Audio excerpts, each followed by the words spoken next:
آزادی اس کا نام نہیں ہے کہ ایئر ہوسٹس بن کے 300 مسافروں کی 8 گھنٹے خدمت کرے، ہر ہوسناک نظر اس کا طواف کرے، کوئی اس کو کسی نظر سے دیکھے، کوئی کسی نظر سے دیکھے، کبھی کسی سے ٹکرائے، کبھی کسی سے ٹکرائے۔ یہ آزادی ہے، یہ آزادی ہے۔ ہمارا آسٹریلیا سے سفر ہو رہا تھا، سنگاپور 8 گھنٹے کی مسلسل فلائٹ تھی۔ بڑا جمبو جہاز، اور وہ لڑکیاں ادھر بھاگ رہی ادھر بھاگ رہی۔ ایک مجھے وہاں خیال آیا، دوسری دفعہ ہمارا سفر نیو یارک سے تھا، نیو یارک سے ہم چلے اور قاہرہ ہم اترے۔ قاہرہ 11 گھنٹے کا مسلسل جہاز کا سفر، مسلسل 11 گھنٹے ایک ٹانگ پہ کھڑے ہو کے لڑکیاں بھاگ رہی، وہ لڑکے ایئر ہوسٹس بھاگ رہی ہیں، اور اس کے ساتھ 300-350 کا مسافر جہاز ہے۔ ہر نظر ان کو طواف بھی کرتی ہے، بلاتی بھی ہے، پکارتی بھی ہے۔ اور ایک لڑکی گھر بیٹھ کر اپنے خاوند کی خدمت کرتی ہے، اپنے بچوں کو پالتی ہے، اور اس کا خاوند اس کو باہر سے کما کے لا کے دیتا ہے اور اسے گھر میں عزت کے ساتھ رکھتا ہے۔ اس کا نام غلامی رکھا، اس کا نام آزادی رکھا۔ ہوٹل میں وہ چائے سرو کر رہی ہے، یہ آزادی ہے۔ اور وہ کاؤنٹر پہ جنرل سٹور پر 8 گھنٹے کھڑے ہو کر وہ سارا دن تھکن سے چور ہو جاتی ہے، پھر اس نے گھر جا کے کھانا خود تیار کرنا ہے۔ وہ گھر میں اس کا خاوند کوئی نہیں بیٹھا، وہ بوائے فرینڈ ہے، وہ آج اس کے ساتھ ہے، کل کسی اور کے ساتھ ہوگا۔ ایک ڈرامہ رائٹر تھے اشفاق احمد خان رحمت اللہ علیہ، میری ان سے اچھی دوستی تھی۔ تو جب ایک دفعہ ہماری ان سے ملاقات ہوئی، جنید جمشید نے ان دنوں تازہ تازہ گانا چھوڑا تھا، توبہ کی تھی، تو وہ ابرار مجھے ملنے کے لیے، ابرار یہ جو آج کل گانے کا تھا، وہ مجھے ملنے کے لیے آئے۔ تو ہم ایک گھر میں تھے، تو وہ اشفاق صاحب کہنے لگے کہ میں اس تبلیغ کے کام سے متاثر ہوا انگلینڈ میں، کہ ہم ایک پارک میں بیٹھے تھے، ایک جماعت آئی تبلیغ والوں کی، انہوں نے آ کے مغرب کی اذان دی، نماز شروع کر دی۔ 15-16 لڑکیاں وہاں کھڑی تھی۔ ایک نماز ختم ہوئی تو لڑکیاں آگے بڑھی، تو میں نے اپنی بیوی سے کہا چلو ہم بھی چل کے سنیں یہ کیا کہتے ہیں۔ تو جب وہ پہنچے ہم وہاں، تو وہ لڑکی نماز پڑھانے والے سے کہہ رہی تھی آپ انگلش جانتے ہیں؟ اس نے کہا جانتا ہوں۔ کہا آپ نے کیا کیا ہے؟ کہا ہم نے عبادت کی ہے۔ اس لڑکی نے کہا آج تو اتوار نہیں۔ انہوں نے کہا ہم دن میں 5 دفعہ پڑھتے ہیں، 5 دفعہ۔ مجھے نہیں پتا ان بچیوں میں کتنی ہیں جو 5 دفعہ نماز پڑھتی ہیں، شاید کم ہی ہوں گی۔ اللہ کرے تم سب کو یہ دولت نصیب ہو جائے۔ یاد رکھنا، سجدوں میں سر رکھے بغیر نہ کبھی کسی نے اللہ کو پایا نہ پا سکتا ہے، اور سجدوں میں آنسو بہائے بغیر نہ کبھی کسی نے دل کی دولت کو سمیٹا ہے نہ کوئی سمیٹ سکتا ہے۔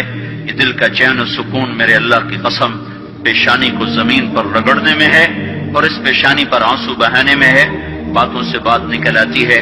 جنید جمشید 1997 میں سب سے پہلے مجھے ملا، مجھ سے کہنے لگا مولوی صاحب ایک پاکستانی جس گلیمر کو خوابوں میں دیکھتا ہے، جس زندگی کا خواب دیکھتا ہے، وہ زندگی مجھے حاصل ہے۔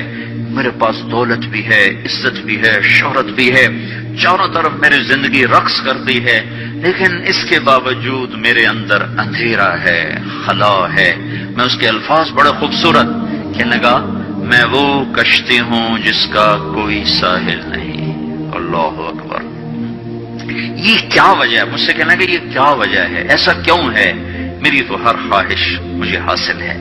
اور بالکل یہی بات چند لفظوں کی تبدیلی کے ساتھ مجھے سعید انور نے کہی جب وہ 3 دن کے لیے ہمارے ساتھ نکلا پہلی دفعہ۔ مجھ سے کہنے لگا میں یہ سوچا کرتا تھا عزت، دولت اور شہرت یہ میری زندگی کا مقصد ہے، صرف 22 سال میں مجھے سب کچھ مل گیا، عزت بھی، دولت بھی، شہرت بھی، لیکن دل اسی طرح پریشان۔ 100 بار چمن مہکا، 100 بار بہار آئی، دنیا کی وہی رونق، دل کی وہی تنہائی، تو رونق بھی ہے، بہار بھی ہے، پھر دل کیوں اداس ہے، پھر دل کیوں پریشان و غمگین ہے؟ کہ اس سوچ نے مجھے یہ مجبور کر دیا کہ میں نے مقصد کے انتخاب میں غلطی کھائی ہے۔ مقصد کے پانے کے بعد تو آدمی چین میں آتا ہے۔ مجھے اگر عزت، دولت، شہرت میرا مقصد ہے تو مجھے مل چکا ہے، پھر مجھے چین کیوں نہیں، پھر مجھے سکون کیوں نہیں؟ تو مجھے پتا چلا کہ نہیں، مقصد زندگی کچھ اور ہے۔ میں نے کہا شکر کرو تمہیں جلدی پتا چل گیا۔ بعضے تو زندگی گزار جاتے ہیں اور انہیں موت تک نہیں ہوش رہتا کہ میں کیوں آیا تھا اور میرا کیا مقصد تھا۔ جو لوٹ آئیں کچھ کہنا نہیں، بس دیکھنا انہیں غور سے، جنہیں منزلوں پہ خبر ہوئی کہ یہ راستہ کوئی اور تھا، چل چل تھک گئے۔ جب آگے پہنچے تو دیکھو غلط جگہ آ گئے۔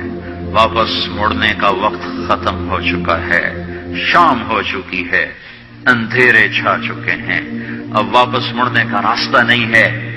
شکر کرو کہ اللہ تعالیٰ نے ہمیں ایمان کی دولت عطا فرمائی، اور تم 22 سال کی، تم جلدی 30 برس کی عمر میں ہی تمہیں ہوش آ گیا کہ نہیں میری زندگی کا مقصد کوئی اور ہے۔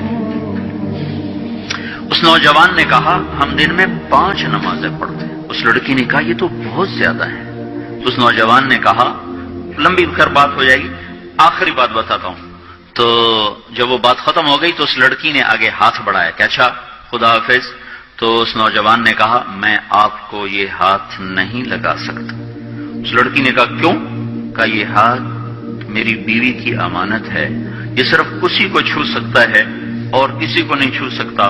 تو لڑکی کھڑی تھی، اس کی چیخ نکلی اور زمین پہ گر گئی اور اس کی ہچکیاں لگ گئی اور وہ پھوٹ پھوٹ کے رونے لگی اور کہنے لگی وہ لڑکی کتنی خوش قسمت ہے جس کے تم خامند ہو، کاش یورپ کے مرد بھی ایسے ہوتے۔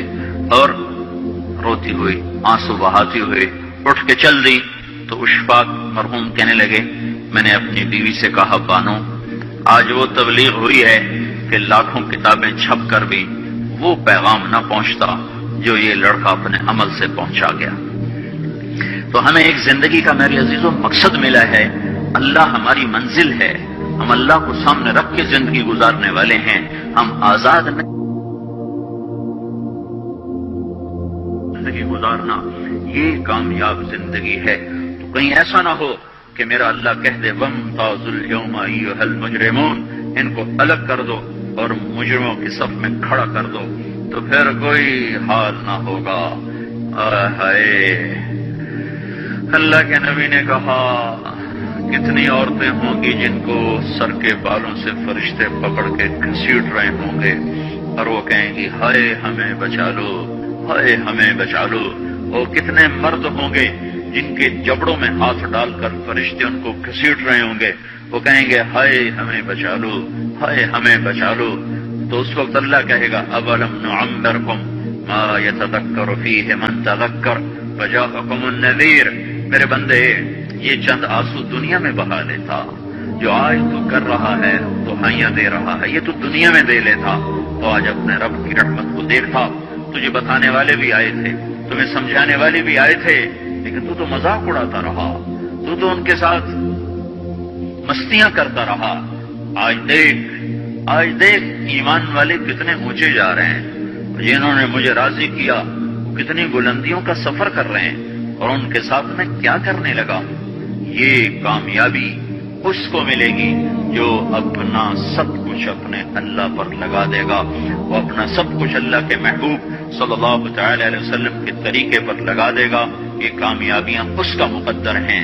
یہ زندگی چند روزہ ہے، اور آج ایک سیلاب ہے میری عزیزوں مغرب کی تہذیب کا، اس انٹرنیٹ نے اور اس ٹی وی نے اور اس میڈیا نے ہم سے ہمارا سب کچھ چھین لیا ہے، سب کچھ ہمارا چلا گیا ہے، اور سوائے اچھل کود کے، کھیل کود کے، اور زندگی کا کوئی منزل نہیں رہی۔ میں آپ سب کے سامنے یہ درخواست کرتا ہوں کہ اپنی زندگی کی منزل طے کرو۔ پہلے یہ سوچو اور سمجھو کہ یہ صبح، یہ شام، یہ دن، یہ رات، یہ جو گزر رہے ہیں مجھے کہاں لے جا رہے ہیں، میرا سفر کدھر کا ہے، میں کہاں جا رہی ہوں، میری آخری منزل کیا ہے۔ اس کے مطابق اپنی زندگی کی ترتیب بناؤ۔ میرے آپ کے نبی نے فرمایا الکیس من دان نفسہ وعمل لما بعد الموت، سمجھدار وہ نہیں جو مشہور ہو جائے جو عزت اور دولت کو اکٹھا کرے، سمجھدار وہ ہے جو اپنی آخرت کا سامان تیار کرے اور اپنی موت کی تیاری کرے۔ اس پر جو جم جائے گا وہ دنیا اور آخرت میں کامیاب ہے، جو اس سے ہٹ جائے گا وہ ہلاک و برباد ہے۔